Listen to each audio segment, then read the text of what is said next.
सब कुछ क्लियर है? जल्दी से रिप्लाई कीजिएगा।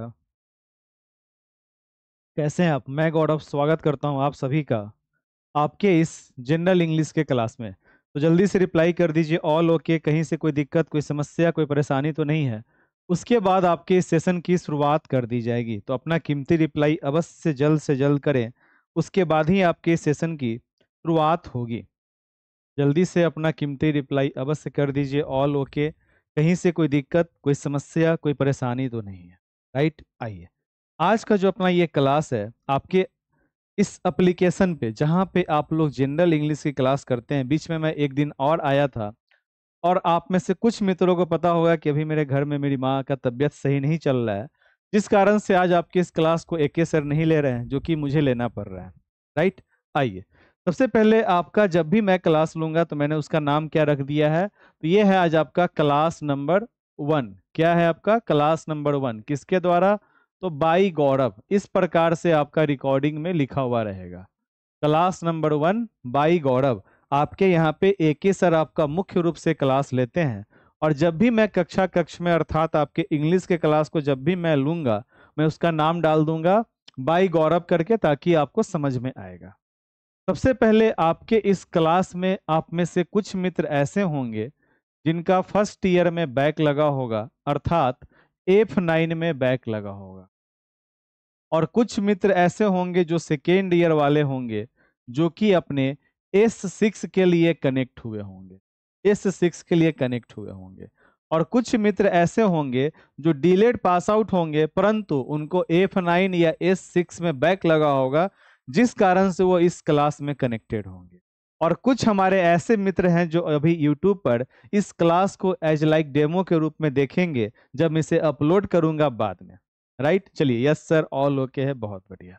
आपके इस क्लासरूम में आप लोग यहाँ कनेक्ट हुए हैं कहीं ना कहीं इंग्लिश को सीखने के लिए। तो इन तमाम बातों को हम लोग समझेंगे, और आज मेरा ये क्लास नंबर 1 है, तो प्रेम से चीज़ों को समझने का आप लोग प्रयास कीजिएगा। आपको जैसा कि पता है कि मेरा इंग्लिश तो अच्छा है नहीं, फिर भी मैं अपना 100% आपको दूंगा, और बाद में मैं आपसे फीडबैक लूंगा कि क्या आपको समझ में आया या नहीं आया।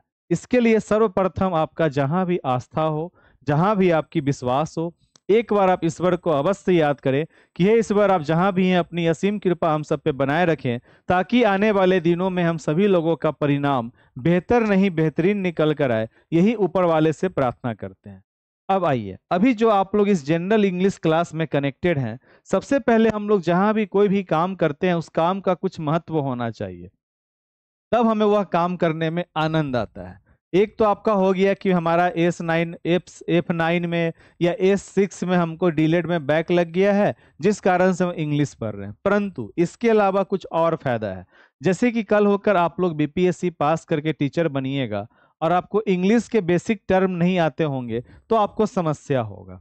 दूसरा, अगर आपने सीटेट के फॉर्म को भरा है और उसमें आपका लैंग्वेज 2 क्या है, तो लैंग्वेज 2 आपका इंग्लिश है, तो इस कक्ष का महत्व आपको वहां पे बाद में समझ आएगा। मैं मानता हूं कि आपके इस क्लासरूम में जो आपके एके सर आपके साथ में इंग्लिश को शेयर करते हैं, तो उनके पैटर्न को समझने में आप लोग को बहुत ज़्यादा कठिनाई का सामना करना पड़ता है, क्योंकि अभी वो सिंपल ट्रांसलेशन आपको देते हैं बनाने के लिए। अब आप लोग बनाए हैं कि नहीं बनाए हैं, बनाने के लिए आपको मिलता है, बस वही आपका काम चल रहा है। 10 गो ट्रांसलेशन कैसे कहाँ पे क्या है, उसी में आप लोग लगे हुए हैं, और इसी कारण से आपका PDF भी अपलोड नहीं हो पाता है।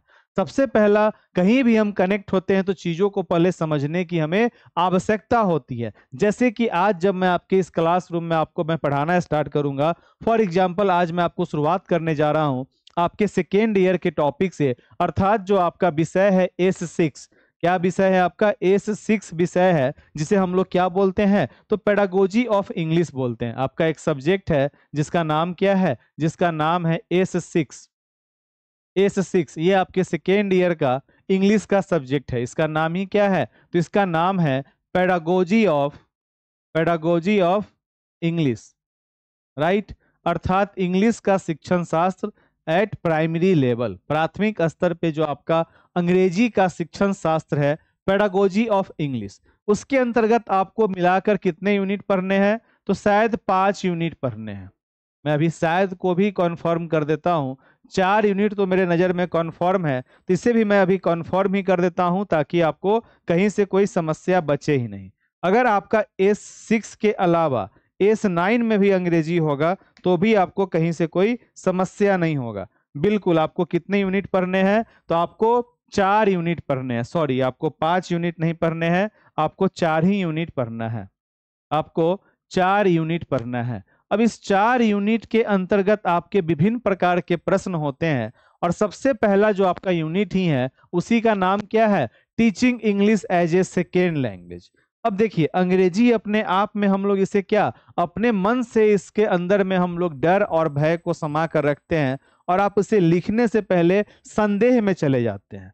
जरा सा सोचिए, अगर मैं आपको कहूं कि आप बताइए कि हिंदी का शिक्षण शास्त्र क्या होता है, मैं आपसे पूछूं कि आप बताएं कि हिंदी का शिक्षण शास्त्र क्या होता है, तो आप बड़े ही सरलता पूर्वक इसका आंसर दे दीजिएगा। पर यहीं पे मैं आपको कहूं कि what do you mean by Hindi pedagogy, अर्थात यहाँ पर व्हाट का अर्थ, डू का अर्थ, यू का अर्थ, मीन का अर्थ, हिंदी का अर्थ, पेडागोजी का अर्थ, जब तक इन तमाम वर्ड्स के अर्थ को आप नहीं जानिएगा, प्रश्न आपसे पूछना क्या चाह रहा है, तब तक क्या आप उसे लिख पाइएगा। फॉर एग्जाम्पल, यहाँ पे मैंने क्या किया है, साथ में आपको हिंदी में भी लिख दिया है ताकि आपको समझने में सहूलियत हो। परंतु आपके एग्जाम में जितने भी प्रकार के प्रश्न होंगे वो तो इस प्रकार से बोथ लैंग्वेज में लिखा हुआ नहीं रहेगा। यहाँ पे क्या है, teaching English as a second language. अब इस सेकेंड लैंग्वेज की जो हम लोग बात कर रहे हैं, तो पहले आपको पता होना चाहिए ना कि फर्स्ट लैंग्वेज अपना होता क्या है। अर्थात आपने पढ़ा होगा, मेरे साथ कनेक्ट होकर क्या पढ़ा होगा, तो आपने पढ़ा है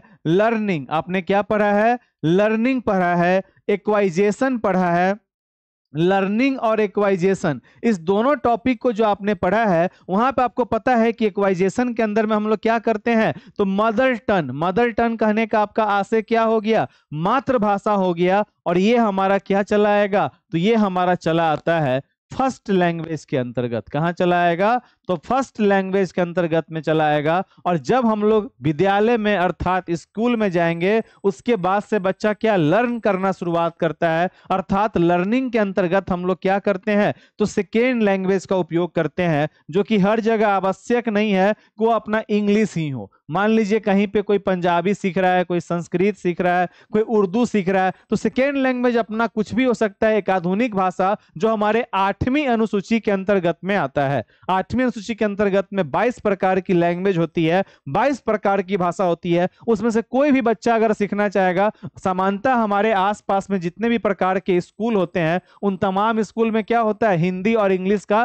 पैटर्न चलते रहता है। बच्चे क्या पहले मानक भाषा अर्थात अपने हिंदी के माध्यम से, फिर अपना इंग्लिश अपना पढ़ाई शुरू होता है। तो एक नॉर्मल जो अपना पॉइंट ऑफ व्यू है, वहां पे क्या है, अपना इंग्लिश ही है। इसीलिए यहाँ पे लिखा गया है कि teaching English as a second language. क्यों लिखा गया है? क्योंकि जिस कंटेंट को हम पढ़ रहे हैं, जिस सिलेबस को पढ़ रहे हैं, जिस करिकुलम को पढ़ रहे हैं, सिलेबस किसका है, तो ये सिलेबस है आपका बिहार डीलेट का। किसका है? बिहार डीलेट का। तो बिहार का जो परिदृश्य है, बिहार का जो एजुकेशनल इन्वायरमेंट है, उसके अंतर्गत जो अपना रूपरेखा है, जो फ्रेमवर्क है, रूपरेखा मतलब क्या हो गया, फ्रेमवर्क है, उसके अकॉर्डिंग हम लोग को क्या पढ़ना है, तो teaching English as a second language. अर्थात आप किसी बच्चे को द्वितीय भाषा के रूप में अंग्रेजी को कैसे पढ़ाइएगा, how to deal, how to teach, आप किस प्रकार से कक्षा में बच्चों को इंग्लिश पढ़ाने का या समझाने का प्रयास करेंगे। अब इस चीज को आपको समझ कर लिखने के लिए क्या करना पड़ेगा, तो आपको सबसे पहला जो आपका प्रोसेस होता है वो आपका क्या होना चाहिए, तो आपका होना चाहिए थिंकिंग। क्या होना चाहिए आपका, तो वह आपका होना चाहिए थिंकिंग। अब देखिए, अंग्रेजी में जितने भी प्रकार के सवाल आएंगे, वो तमाम सवाल आपको मैं यहाँ पे जो बताऊं, जिस नोट्स को आप पढ़ के जाइएगा उसी नोट्स में से आ जाए, ये संभव नहीं है। अगर आपने अपने फर्स्ट ईयर का एग्जाम दिया होगा तो आपने देखा होगा कि बहुत सारे प्रश्न ऐसे रहे होंगे जिसका एगो दूगो आपको वर्ड आ रहा होगा, और उस वर्ड को पकड़ के आपने क्या लिखना शुरू कर दिया होगा। अर्थात इंग्लिश के भी अंदर में ही है कि आपसे चेक क्या करना चाहता है, तो चेक करना चाहता है कि आपका अंडरस्टैंडिंग कैसा है, आपका अंडरस्टैंडिंग कैसा है। अंडरस्टैंडिंग कहने का आपका आशय हो गया, अंडरस्टैंडिंग कहने का आपका आशय क्या हो गया, अंडरस्टैंडिंग के अंतर्गत, 1 मिनट आप लोग वेट कर लीजिएगा, 1 मिनट आप लोग वेट कर लीजिएगा। कौन?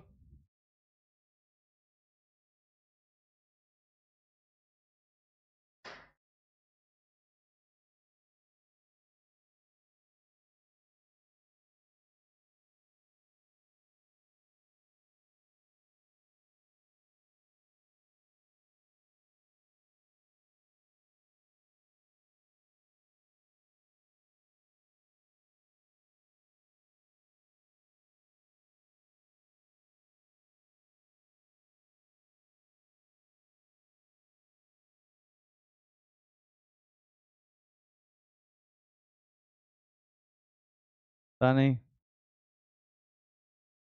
कुछ आवाज आया गेट पर गए तो कोई है ही नहीं। कुछ आवाज आया गेट पर और गेट पे गए तो कोई है ही नहीं। अच्छा चलिए, आप लोग क्लास में मौजूद है ना? आइए, तो कहाँ थे हम लोग? तो हम लोग थे अपने अंडरस्टैंडिंग में।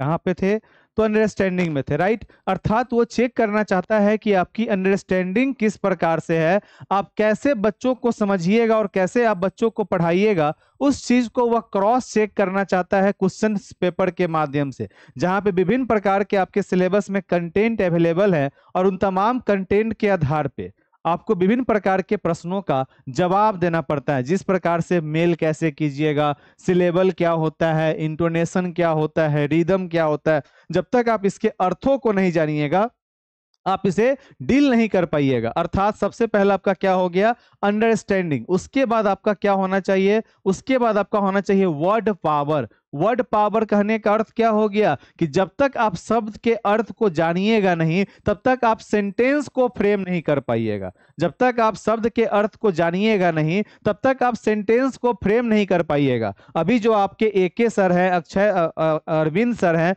वो अभी क्या करते हैं? तो आपके साथ में विभिन्न प्रकार के ट्रांसलेशंस को आपको बनाने के लिए देते हैं। अर्थात वहां से आपका क्या हो रहा है? तो वहां से अभी आप सेंटेंस फॉर्मेशन को सीख रहे हैं। आप क्या सीख रहे हैं? तो आप सेंटेंस फॉर्मेशन को सीख रहे हैं कि किस प्रकार से हम सेंटेंस को फॉर्म करते हैं। अभी जो अपना ये क्लास चल रहा है, यहाँ पे मैं आपको प्रश्न दूंगा और उस प्रश्न के जवाब को आपको हिंदी में भी सोचना है और हिंदी में सोचने के तत्पश्चात आपको क्या करना है? उसको ट्रांसलेट करना है। उसको क्या करना है? उसको ट्रांसलेट करना है अंग्रेजी के अंतर्गत में। फिर देखिए किस प्रकार से आपके विभिन्न प्रकार के प्रश्न जो होंगे सो बनने लगेंगे। फॉर एग्जांपल मान लीजिए कि मैं यहाँ पे आपसे पूछूं कि बताइए हिंदी को प्रभावित करने वाले, अर्थात मैं आपसे पूछूं कि हिंदी भाषा को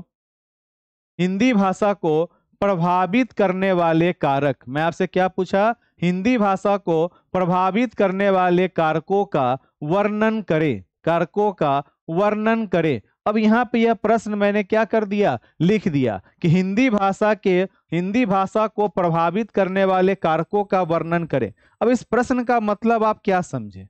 इस प्रश्न का मतलब आपने क्या समझा? जल्दी से रिप्लाई करें। हिंदी भाषा के कारकों का वर्णन करें, इस प्रश्न का मतलब आपने क्या समझा? कि आखिर जो हिंदी भाषा को प्रभावित करने वाला विभिन्न प्रकार का कारक होगा, जो कि आपने पढ़ा भी होगा। आप क्या कहिएगा? वातावरण कहिएगा, लिंग कहिएगा, स्वास्थ्य कहिएगा, आर्थिक स्थिति कहिएगा, समुदाय कहिएगा, शिक्षा कहिएगा, विद्यालय कहिएगा, सभी क्या हो गए? इसको प्रभावित करने वाले कारक हो गए। परंतु इसी जगह अगर आपसे मैं पूछूं, इसी जगह मैं अगर आपको कह दूं, मैं आपको क्या कह दूं कि what is the factor affecting of English language. अर्थात अब यहाँ पे क्या है? मैंने क्या कहा आपको? अभी वर्ड पावर का मैंने चर्चा किया। तो यहाँ पे है व्हाट इज द, अर्थात आगे क्या पूछ रहा है? तो फैक्टर अफेक्टिंग। फैक्टर अफेक्टिंग का अगर आप अर्थ नहीं जानिएगा तो क्या आप लिख पाइएगा? फैक्टर अफेक्टिंग का अर्थ होता है प्रभावित करने वाले कारक। किसको? तो अंग्रेजी भाषा को। तो जो कारक आपको, जो फैक्टर आपको हिंदी को प्रभावित करेगा वही आपको अंग्रेजी को भी करेगा। जैसे कि मान लीजिए आपने हिंदी में क्या कहा? वातावरण कहा, तो अंग्रेजी में यही क्या हो जाएगा आपका? अंग्रेजी में इसी के अंतर्गत में क्या हो जाएगा आपका? इन्वायरमेंट हो जाएगा।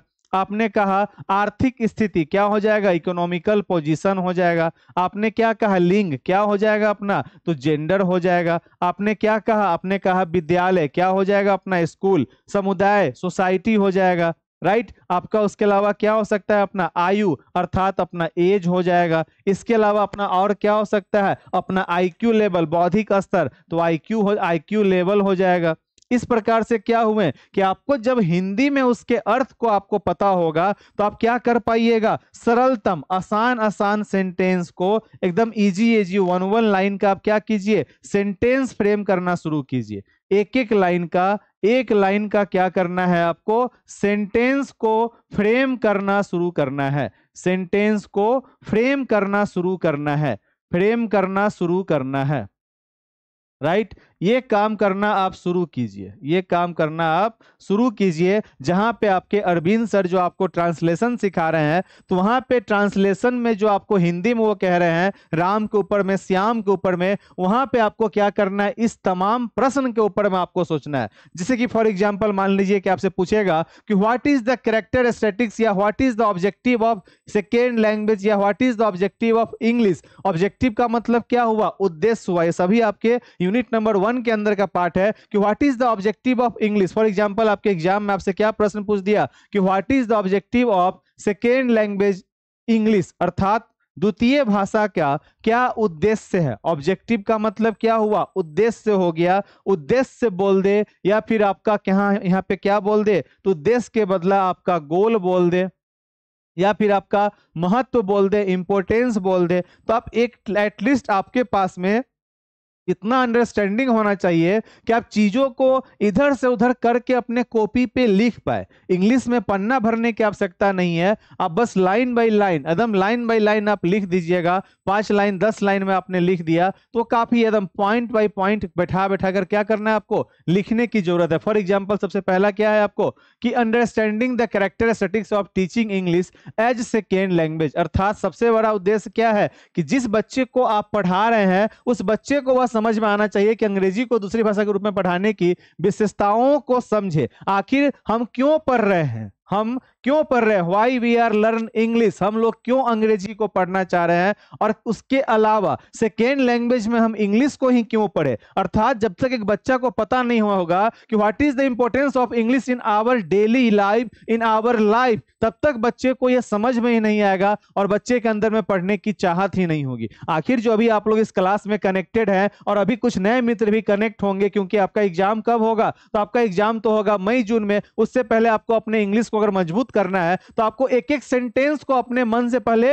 हिंदी में फ्रेम करना पड़ेगा, और हिंदी में फ्रेम करके उसको क्या करना है, सिंपल ट्रांसलेट कर देना है। ट्रांसलेशन तो आपको अलग अलग प्रकार के 26 टॉपिक से आपके अरविंद सर आपको सिखा ही रहे हैं, पर यहाँ पे जो सबसे बड़ा डिफरेंस, जो सबसे बड़ा गैप है, वो गैप क्या है, तो जिस प्रकार से मैं आपके साथ में मेरा जो वे ऑफ कनेक्टिविटी है, मेरा जो वे ऑफ कम्युनिकेशन है, मैं जो आपसे बातचीत कर रहा हूं, वे ऑफ मेरी जो टॉकिंग है, उस टॉकिंग को आप वहां पे मिस करते हैं, जिस कारण से आप वहां पे कनेक्टिविटी को बिल्डअप नहीं कर पाते हैं। सबसे बड़ा जो डिफरेंस है मेरे में और एके सर में, वो डिफरेंस क्या है, एके सर को मेरे से ज्यादा अंग्रेजी का ज्ञान है, वो आपको मुझसे बेहतरीन पढ़ाते हैं, बेहतरीन समझाते हैं, परंतु जो एक अपना वे ऑफ टॉकिंग होता है जिसके द्वारा हम लोग कनेक्ट होते हैं, जिसे हम लोग कम्युनिकेशन स्किल्स के नाम से जानते हैं, वहां पे क्या वो बेचारे मात खा जाते हैं, क्योंकि एक एज का भी गैप होता है। एक क्या होता है, एक एज का भी गैप होता है। उसी प्रकार से जितने भी प्रकार के यहाँ पे क्या दिए हुए हैं, ऑब्जेक्टिव्स दिए हैं, गोल्स दिए हैं, इंपॉर्टेंस दिए हैं, उन तमाम चीजों को आपको पहले हिंदी में थिंकिंग करना। आपने पढ़ा भी होगा, सुना भी होगा कि behind the mind front of the mouth, अर्थात जो आपका थिंकिंग प्रोसेस बनेगा उसी को आपको क्या करना है, लिखने का भी काम करना है। एंड अगला क्या पॉइंट है आपका कि apply different principles of teaching because become होगा, बिकॉन्ड नहीं होगा, बिकेम होगा। यहाँ पे चलिए गलत वर्ड लिखा हुआ है यहाँ पे, ये क्या हो जाएगा, बिकेम होना चाहिए। Teaching become language at the level of classroom, apply different principles of teaching, दूसरी भाषा के शिक्षण के विभिन्न सिद्धांत को कक्षा स्तर पे लागू करें। Apply different principles of teaching language at the level of classroom, अर्थात इसका अर्थ क्या हो गया कि दूसरी भाषा को पढ़ाने के लिए जितने भी अलग अलग प्रकार के various types of teaching of principles, अर्थात आपने पढ़ा होगा कि किस प्रकार से बच्चों को आपको पढ़ाना है, लोकल टू वोकल जाना है, किस प्रकार से हम लोग ग्रामर ट्रांसलेशन मेथड का उपयोग करते हैं, ग्रामर इन कंटेक्स्ट का यूज करते हैं, उन तमाम चीजों को अप्लाई करके हमें किस प्रकार से कामों को करना है। आगे बढ़िए, develop understanding regarding various factors affecting learning of English इन बिहार, अर्थात बच्चे को हम लोग बताएंगे, समझाएंगे कि बिहार में अंग्रेजी सीखने को प्रभावित करने वाले कौन कौन से कारक हैं और उन तमाम कारकों पे हम लोग किस प्रकार से काम करेंगे। उसके बाद जो आपका एनसीएफ कहता है, जो आपका बीसीएफ कहता है, तो इन तमाम पॉइंट के अलावा भी आपके मन में जो भी पॉइंट है, जरा सोचिए कि इंग्लिश को हम लोग क्यों पढ़ेंगे, इंग्लिश हम लोग के लिए क्यों पढ़ना आवश्यक है। जरा आप लोग अपने मन से थिंकिंग कीजिए, तो आप बोल सकते हैं कि अपने पर्सनालिटी के डेवलपमेंट के लिए, अपना वे ऑफ टॉकिंग के डेवलपमेंट के लिए, कैरियर में कुछ अचीवमेंट करने के लिए, विभिन्न प्रकार के टेक्निकल चीजों को पढ़ने के लिए, टेक्नोलॉजी को यूज करने के लिए। अर्थात जो हमारा किसी बच्चे को सेकेंड लैंग्वेज में इंग्लिश पढ़ाने का उद्देश्य क्या हो सकता है, ताकि बच्चा अपने विभिन्न प्रकार के फैक्टर्स में और विभिन्न प्रकार के एरियाज में उन तमाम चीजों को अप्लाई करे और सही ढंग से उसको वह समझ सके। यहीं पे आपको हल्का सा चेंज कर देगा। ऑब्जेक्टिव के बदला अगर आपसे मान लीजिए एग्जाम में आपसे क्या पूछ दिया कि what is the characteristics of English, आपसे क्या पूछ दिया कि what is the characteristics of English, अर्थात कैरेक्टरिस्टिक्स कहने का अर्थ क्या होता है, इसी को हम लोग बोलते हैं गुण, या सिंपल आप लक्षण के भी नाम से जान सकते हैं। Second language learning is a highly conscious process. Conscious का अर्थ क्या होता है, चेतना, अर्थात जो अपना द्वितीय भाषा है, दूसरी भाषा सीखना एक अत्यधिक सचेत प्रक्रिया है। इसका मतलब क्या हुआ कि जब हम लोग किसी प्रकार के लैंग्वेज को लर्न करते हैं सेकेंड लैंग्वेज के रूप में, तो सबसे पहले हमें वहां पे व्याकरण को लर्न करना पड़ता है, ग्रामर को पढ़ना पड़ता है, समझना पड़ता है, उसके विभिन्न प्रकार के कंटेंट्स को, फॉर एग्जांपल हमारा सब्जेक्ट क्या है, वर्ब क्या है, नाउन क्या है, क्या प्रोनाउन है, क्या एडजेक्टिव है। तो देखिए साफ साफ यहाँ पे लिखा भी हुआ है कि second language learning is a highly conscious process, अर्थात जब भी किसी भाषा को हम लोग लर्न करने का प्रयास करते हैं तो बहुत ही चेतना सत्र वाला वो क्या होता है, प्रक्रिया होता है, जहां पे आपको ध्यान केंद्रित करना आवश्यक है। तो जो आपके एके सर अभी आपके साथ में ट्रांसलेशन को या ग्रामर को जो वो डील करते हैं, तो वो मूर्ख नहीं है। आगे चल के जब वो आपको देंगे यहां से टॉपिक को निकाल के, और इन तमाम टॉपिक के ऊपर में, कंटेंट के ऊपर में जब आपको खुद से फ्रेम करना होगा, उस समय फ्रेम करने में आपको यही विभिन्न प्रकार का ट्रांसलेशन क्या आएगा, काम आएगा। तो थोड़ा उनके साथ में जुड़िए, कनेक्टिविटी को बिल्डअप कीजिएगा, तब जाकर आपको अंग्रेजी में आनंद भी आएगा, मजा भी आएगा, और जितने भी प्रकार के आपके कंप्रीहेंशन आएंगे सीटेड पेपर लैंग्वेज 2 में, वो भी आपसे बनेगा। अगर आपके एग्जाम में फॉर एग्जांपल 35 नंबर का आपका डीलेट का एग्जाम होता है, तो 10 से 15 नंबर का तो आपका प्रश्न आता ही आता है। 10 से 15 नंबर का सवाल जो है सो आपके सिलेबस से आना तय है। उसमें से कुछ टॉपिक ऐसे हैं जो कि एकदम निश्चित है कि आपके एग्जाम में आएगा ही आएगा। तो उस टॉपिक के अनुसार बस आपको अपने आप को क्या करना है, डेवलप करना है। The first language serves at the foundational base of for establishing familiarity with the second language. कहने का अर्थ क्या हो गया कि जो हमारा द्वितीय भाषा होता है उससे परिचित कराने के लिए हमारा जो मातृभाषा है एक आधारभूत अर्थात एक बेस की तरह काम करता है। क्या, तो अपना mother tongue. It is learn by the learners according to their needs and choice, अर्थात इसे पढ़ने वाले, फॉर एग्जांपल अभी आपकी इस जनरल इंग्लिश के क्लास में सभी मित्र तो कनेक्ट नहीं होंगे। कहने के लिए आपके इस क्लास में कितने लोग हैं, 70 से 80 लोग हैं, पर कनेक्टिविटी मात्र अभी कितनी है, तो 36 37 के आसपास में। बाद बाकी लोग क्यों हैं, तो गायब होंगे। क्यों गायब होंगे, तो उनको लगा होगा कि आज भी क्या अरविंद सर ही क्लास लेंगे, इसलिए मैंने मैसेज भी ड्रॉप करवाया था अपने नाम के साथ में कि मैं आपके क्लास को लूंगा। क्यों लूंगा, क्योंकि जब तक आपको यह पता नहीं होगा कि how to improve our English, आप किस प्रकार से अपने इंग्लिश को इंप्रूव कर सकते हैं, उस चीज को बेहतर करने के लिए, डेवलप करने के लिए आपको क्या करना पड़ेगा, ट्रांसलेशन पे फोकस करना पड़ेगा। और जब तक आप ट्रांसलेशन पे फोकस नहीं कीजिएगा फिर आपको समस्या बना रह जाएगा। ठीक, आगे क्या है आपका, it's require a higher need for instruction, conscious efforts and pattern practice. क्या कर रहा है, देखिए यही काम आपके अरविंद सर भी कर रहे हैं आपके साथ। इसको समझने के लिए, पढ़ने के लिए, सीखने के लिए आपको क्या करना है, सचेत प्रयास करना है, निरंतर अभ्यास करना, वो भी क्या, तो अत्यधिक इसकी आवश्यकता है, हायर नीड्स, अर्थात अत्यधिक इसकी आवश्यकता है कि आप प्रैक्टिस करें, आप अभ्यास करें, तब जाकर आपका अंग्रेजी क्या होगा, और बेहतर होगा। राइट, अब आइए यहाँ पे क्या है आपके important of English as a second language. मैं एक काम आपको लिए और कर दूंगा, जब मैं आया ही हूँ क्लास लेने के लिए, तो जब फिर कभी मैं नेक्स्ट क्लास में भी आऊं उसके लिए मैं एक काम आपको बोल देता हूं। अभी आज के इस क्लास को समाप्त करने के बाद इस क्लास का पीडीएफ, और मैं कोशिश कर रहा हूं कि आपके first year and second year, first year and second year, इस दोनों ईयर का जो आपका इंग्लिश है, जिसे फर्स्ट ईयर में हम लोग F9 के नाम से जानते हैं और सेकेंड ईयर में S6 के नाम से जानते हैं, इस दोनों ईयर का नोट्स जो होगा सो आपका मैं अपलोड कर दूंगा। नोट्स जो होगा सो मैं आपका अपलोड कर दूंगा, परंतु एक चीज ध्यान दीजिएगा, नोट्स का प्रिंट नहीं होगा, प्रिंट नॉट अवेलेबल। इस चीज को आप लोग ध्यान रखिएगा। प्रिंट होने से नोट्स शेयर हो जाता है, तो मैं F9 और A6 दोनों के नोट्स को अपलोड कर दूंगा, और जो भी मैं क्लास लूंगा तो क्लासरूम भी नोट्स आपका क्या हो जाएगा, अपलोड हो जाएगा। आपके पास में समय है, ऐसा नहीं कहिए कि हमको माथा में माइग्रेन है तो ये सब कुछ नहीं चलेगा। यहाँ पे आपके पास में 5 से 6 महीना का समय है, आराम से एक एक पॉइंट को पढ़िए, और उस पॉइंट को अपने कॉपी पे जब आपको टाइम मिले अपने कॉपी पे आपको नोट डाउन करना है और अपने स्वयं के नोट्स को तैयार करना है। तो मैं पूरे नोट्स को भी अपलोड करवा दूंगा। इसके अलावा कुछ प्रीवियस ईयर क्वेश्चंस अगर मेरे पास में होगा इंग्लिश का, प्रीवियस ईयर क्वेश्चन किसका, तो इंग्लिश का होगा, तो वो भी मैं डलवा दूंगा, ताकि आप लोग वहां पे देख सके कि पिछले 2-3 वर्षों में किस प्रकार के इंग्लिश के सवाल आए। ये सारा काम मैं आज रात में ही बैठता हूँ फ्री, तो मैं सारा काम आपका करवा दूंगा। राइट, आइए आगे बढ़ते हैं। तो अभी तक आपका जो मैंने आपको बताया, तो आपके लिए एक होमवर्क भी है, और वो आपका होमवर्क क्या है उसे समझिए। आपका होमवर्क है कि आपको जब भी मेरी नेक्स्ट क्लास होगी, राइट, तो जब भी मेरी नेक्स्ट क्लास होगी तो आपके लिए आपका होमवर्क क्या है, तो आपका होमवर्क है सो देखिए। पहला नंबर प्रश्न आप लोग लिखिए, अपने मन से लिखिएगा। What is the important of English language. ठीक, आपको ये अपने मन से लिखना है। प्रश्न संख्या 2,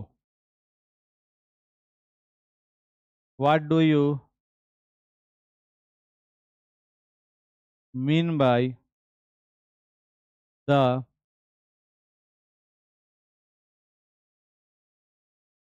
ऑब्जेक्टिव ऑफ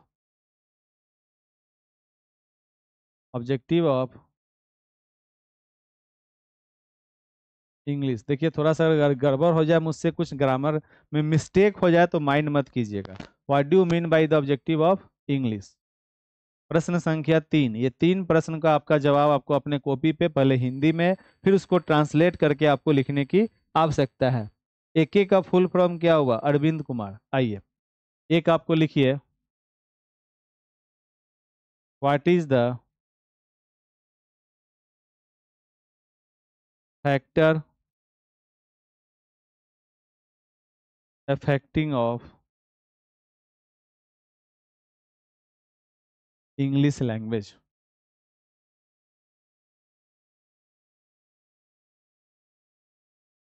ये 3 प्रश्न जो हैं तो आपके होमवर्क के लिए है। इन तीनों प्रश्न को आपको क्या करना है, अपने कॉपी पे लिखने का प्रयास करना है। इस तीनों प्रश्न को अपने कॉपी पे आप लिखने का प्रयास कीजिएगा। अभी जिस प्रकार से भी आपके AK सर आपके साथ इंग्लिश को लेकर चल रहे हैं, आगे इसी प्रकार से तमाम प्रश्नों पे भी वो एक एक सेंटेंस आपको लिखना बिल्डअप करवाएंगे। जितने भी मित्र हमारे साथ कनेक्टेड हैं, और इस वीडियो को जो भी मित्र बाद में भी रिकॉर्डेड फॉर्म के रूप में भी देख रहे हैं, अगर आपको इंग्लिश से डर लगता है तो आपके पास में अभी समय है, आपके एग्जाम में अभी टाइम है, मई में एग्जाम होगा, तो आप अभी भी जुड़कर इंग्लिश को बेहतर कर सकते हैं। और अभी से आपके एग्जाम तक के बीच में अगर मैंने 10 क्लास भी ले लिया तो आपका इंग्लिश आराम से निकल जाएगा, जितना मैं काम कहूंगा और उतना काम आप लोग कीजिएगा। तो आइए एक और पॉइंट हम लोग अभी पढ़ लेते हैं। तो ये आपका क्या हो गया, ये आपका हो गया होमवर्क। अब आइए नेक्स्ट पॉइंट में चलते हैं। यहाँ पे है, what is the importance of English language as a second language. और यही मैंने आपको, देखिए ऑब्जेक्टिव भी हम लोगों ने देखा था, गोल भी देखा था, इंपोर्टेंस भी देखा था। अब यहाँ पे है कि देखिए, there are the some importance या there are the some point of importance of English language. एक लाइन हमने लिख दिया। सबसे पहला पॉइंट क्या कह रहा है कि in most the countries it is not an official language but currently it often taught as the foreign language. कहने का आपका अर्थ क्या हो गया कि बहुत सारा, अधिकांश देशों में यह क्या है, आधिकारिक भाषा नहीं है, लेकिन वर्तमान में इसे अक्सर विदेशी भाषा के रूप में पढ़ाया जाता है, जहां पे हम लोग क्या करते हैं, अर्थात इंग्लिश के द्वारा ही। इसका सबसे बड़ा महत्व यह है कि ये हम लोगों के लिए एक प्रकार का लिंक अप लैंग्वेज होता है। English is also a link up language, जो लिंक करता है दो अदर स्टेट के भाषा को। फॉर एग्जाम्पल, आप बिहार से बिलोंग करते हैं, आप तमिलनाडु चले गए और वहां पे कन्नड़ में आपसे कोई बात कर रहा है, आपको समझ में नहीं आएगा, देन वहां पे आप लोग क्या कर सकते हैं, इंग्लिश का उपयोग कर सकते हैं, इंग्लिश का आप यूज कर सकते हैं। अर्थात हम लोग कह सकते हैं कि English is also a link up language, English is the social site language, English is the industrial language. कहने का आपका अर्थ क्या हो गया, विभिन्न प्रकार का जो आपका इंडस्ट्री में मशीन सबका उपयोग होता है, वहां भी इंग्लिश का उपयोग करेंगे। आपका सोशल साइट में हो गया, ट्विटर हो गया, इंस्टाग्राम हो गया, वहां भी आपका इंग्लिश का उपयोग है। कहीं ना कहीं कुछ ना कुछ इंग्लिश में कमी थी, या फिर लोग उस चीज को समझ नहीं पा रहे थे। इंग्लिश में कमी नहीं, हमारे में जो कमी थी, जो इंग्लिश में हम लोग काम को समझ नहीं पा रहे थे, तभी ना आपका फेसबुक इंस्टाग्राम भी हिंदी में आना शुरू हो गया। कभी देखिएगा, अगर अपने मोबाइल के सेटिंग में जाकर अपने मोबाइल के अगर लैंग्वेज को आप हिंदी में कर दीजिएगा, तो आपको मोबाइल समझ में नहीं आएगा। क्यों नहीं आएगा समझ में? क्योंकि आप डे टू डे लाइफ में पर डे आप क्या कर रहे हैं, मोबाइल का यूज कर रहे हैं, और आपको हर एक चीज का नाम पता चल गया है कि सेटिंग क्या है, प्रोफाइल क्या है, गैलरी क्या है। अब उसी को अगर आप हिंदी में कन्वर्ट कर दीजिएगा, तो लिख देगा चित्र, चलचित्र मतलब वीडियो, फिर आपको समझने में क्या होगा, समस्या होगा। अर्थात ओवरऑल कंक्लूजन ये हो गया कि जब हम लोग ड्रिल करेंगे, प्रैक्टिस करेंगे, तब जाकर हम लोग अपने इंग्लिश को बेहतर कर पाएंगे। To be able to speak English fluently and the accuracy, कहने का आपका अर्थ क्या हो गया कि इसका महत्व है अंग्रेजी को हम लोग कितने धारा प्रवाह के साथ बोल पाते हैं और उसे समझने में हम लोग कितने ज्यादा सक्षम हैं। अर्थात इसी के आधार पर हमारा जॉब भी लगता है। बहुत बड़े बड़े एमएनसी कंपनी के अंदर में क्या आपको अगर अंग्रेजी आ रहा है, फॉर एग्जाम्पल आपने सीटेट के पेपर 1 को क्वालिफाई कर लिया और आपके बड़ी पर्सनालिटी में इंग्लिश का भी आपके पास में स्किल्स है, आप इंग्लिश भी बोल पा रहे हैं, तो आप किसी भी इंग्लिश मीडियम स्कूल में जाकर क्या आप एज ए टीचर ज्वाइन कर सकते हैं, जहां पे आपका सैलरी बहुत बढ़िया होगा। In the modern world knowledge of English language has become a partially for the professional development in the modern world. कहने का आपका अर्थ क्या हो गया कि आधुनिक दुनिया में अंग्रेजी भाषा का ज्ञान है, आधुनिक दुनिया में व्यावसायिक विकास के लिए एक भाषाविद बने। अर्थात कहने का आपका अर्थ है कि अभी के इस प्रेजेंट टाइम में, समकालीन परिवेश में, जब तक हमें अंग्रेजी नहीं आ रहा है, जब तक हमें इंग्लिश नहीं आ रहा है, तब तक क्या विभिन्न प्रकार की समस्याएं हमें चारों तरफ से घिरी रहेगी। अर्थात अगर आप चाहते हैं प्रोफेशनली अपना डेवलपमेंट करना, तो आपको इंग्लिश आना चाहिए। ये भी क्या है, कुछ फैक्टर्स हैं, कुछ इंपॉर्टेंस है to think in English and then speak. अर्थात जब तक हम लोग इंग्लिश को सीखने की कोशिश नहीं करेंगे, और वह हमारा अंडरस्टैंडिंग, वो कोशिश कहाँ से होनी चाहिए, तो अंतः मन से होनी चाहिए, इंटरनली होनी चाहिए। अर्थात जब तक हमारा थिंकिंग प्रोसेस ही इंग्लिश में नहीं होगा, जब तक किसी भी चीज को हम लोग इंग्लिश में सोचना शुरू नहीं करेंगे, तब तक हम बोल नहीं पाएंगे। To be able to talk in English, अर्थात आपके आसपास में जो भी लोग हैं, उनके साथ में आप जबरदस्ती क्या करें, इंग्लिश में बोलने की शुरुआत कर दें। Ability to use reference material such as Wikipedia, dictionary, etc। अर्थात इसका अर्थ क्या हो गया कि आपका एबिलिटी टू यूज, जितने भी प्रकार का आपका जो क्षमता है, विभिन्न प्रकार के हम लोग सामग्री का उपयोग करते हैं, उस उपयोग को करने के लिए, डिक्शनरी में इंग्लिश के मीनिंग को समझने के लिए भी आपको डिक्शनरी पढ़ने आना चाहिए। वही आपको यहाँ पे कह रहा है। तो ये सब क्या थे, सम इंपॉर्टेंस ऑफ इंग्लिश लैंग्वेज। तो मैंने अभी आपको जो होमवर्क दिया, यहाँ पे 3 प्रश्न, मैंने यहाँ पे क्या दिया आपको, 3 प्रश्न दिया। इस 3 प्रश्न को पहले बनाने के लिए what is the important of English language लिख लीजिए, अगर समझ में नहीं आया। अंग्रेजी भाषा का क्या महत्व है, what do you mean by the objective of English, आप क्या जानते हैं, आप क्या समझते हैं अंग्रेजी के उद्देश्य से, अंग्रेजी के ऑब्जेक्टिव से। What is the factor affecting of English language, अंग्रेजी भाषा को प्रभावित करने वाले विभिन्न कारकों का वर्णन करें। इस 3 प्रश्न को आप पहले हिंदी में लिखने का प्रयास करेंगे। जब हिंदी में आप लिख लेंगे, कैसे, तो पॉइंट बाय पॉइंट लिखिएगा, पॉइंट बाय पॉइंट आपको हिंदी में लिखने का प्रयास करना है, पॉइंट बाय पॉइंट आपको हिंदी में लिखने का प्रयास करना है। और जब आप हिंदी में से लिख लीजिएगा, तब जाकर आपको क्या करना है, उसको ट्रांसलेट कर देना है।